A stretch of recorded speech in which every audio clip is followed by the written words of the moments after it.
Arrivé en France, il avait été invité donc, pour une première tournée française, il n'était pas connu du tout, c'était en 1951, et Django, lui, était déjà très connu à l'époque, et les deux ont été logés dans le même hôtel, un petit hôtel du quartier de Saint-Germain-des-Prés.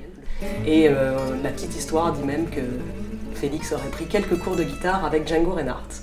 Et c'est parti de là, il y a une amitié qui est née de cette histoire-là. De l'air et du feu,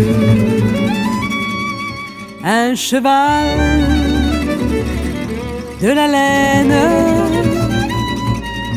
On a voulu marier les deux univers musicaux, l'univers de Félix Leclerc, qui est un univers de chansons, mais aussi de poésie, et puis l'univers de Django Reinhardt, qui lui est vraiment un univers purement instrumental. Pour moi, Félix, ça représente le Québec, ça représente la liberté, ça représente les grands espaces, ça représente la poésie. Django, c'est la même chose. Félix aimait beaucoup l'univers des Diganes. D'ailleurs, dans sa musique, ça paraît beaucoup. Et il a écrit une pièce qui s'appelle Digane.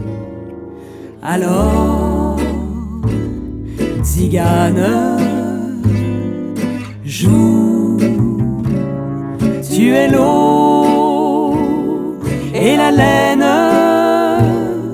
et le feu.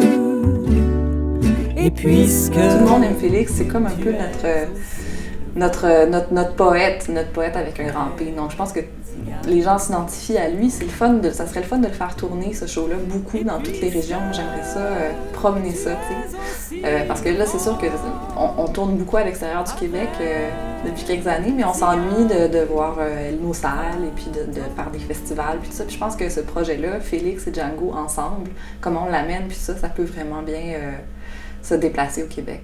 Hey! Hey!